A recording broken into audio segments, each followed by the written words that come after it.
Welcome to the first of a couple of videos I will be putting up to hopefully inform clients what to expect when we come to their site, to show what a typical site looks like, and to hopefully answer a lot of questions that get asked about our work, what casting engraved concrete staining and sealing is all about, and hopefully to give some tips also that about some things that you can avoid that end up costing clients money and time.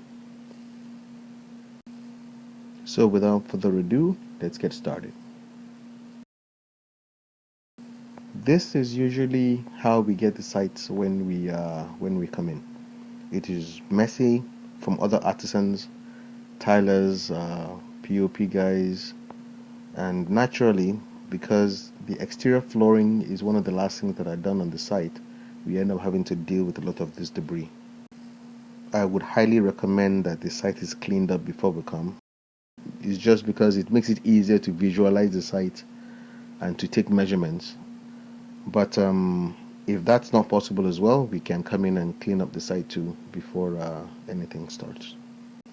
In this instant, the client had actually been proactive and installed the curbs before we came.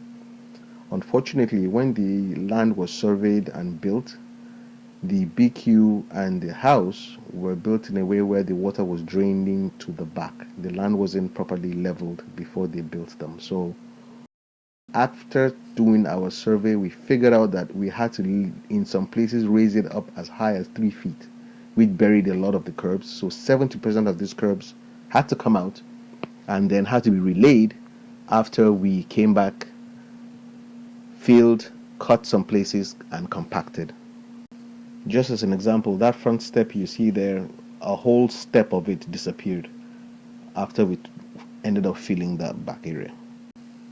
This is the water level that we use to take measurements. It's incredibly accurate, very, very easy to use, and it served us very well.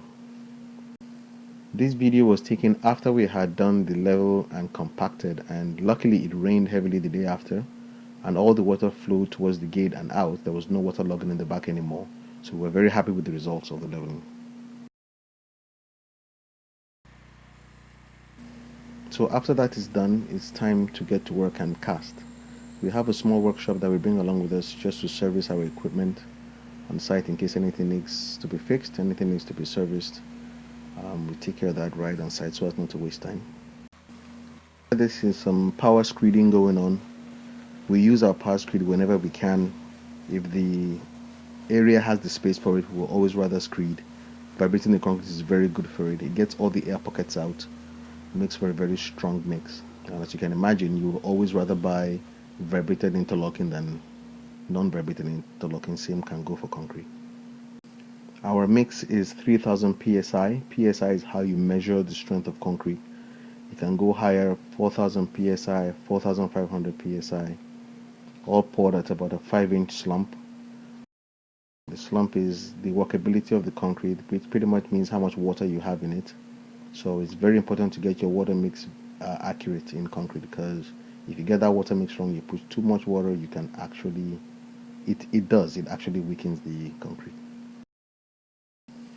Here you can see us putting an expansion joint in the concrete. We always like to do this because concrete will always like to crack. So if you put those in, even if it's going to crack, it'll crack along those lines. And there are 3 types of expansion joints. There's a cold joint, which is where you stop casting one day, you continue casting the next day against the concrete. That's a cold joint. This one you see here is a wet joint. And then there's the saw cut, which is what you do after the concrete has cured. You come in with a diamond blade and you cut an expansion joint in the concrete. What you see him doing here is he's traveling the surface. It takes a lot of skill and experience actually. And the only thing more important than skill and experience with this is equipment. I'll say 90% of the equipment that we buy, we import ourselves from North America. So you're only as good as the equipment that you have. Here we're brooming the surface. This is going to be a walkway, so traction is important.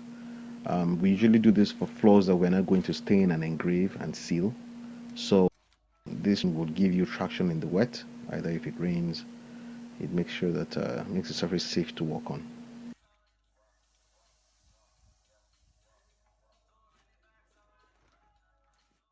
So this is what it looks like after it's done. This is the expansion joint with the broom finish. This is another one with the curb. And I actually think there are many other options that look better than curbs, but it's personal preference. But just ask us if we do to work for you, what your options are with regards to going curbless. These notes are up here to just give a clearer indication what to expect after the casting is done. Concrete takes an average 28 days to reach its full strength, although after 5 days most of the curing is done. The remaining days to 28 days are slow curing. So I would always like to insist that for the first 5 days, light traffic only. Avoid the surface as much as you can, because the abrasion can damage the surface, which is the tightly troweled surface, which gives you the strength over time.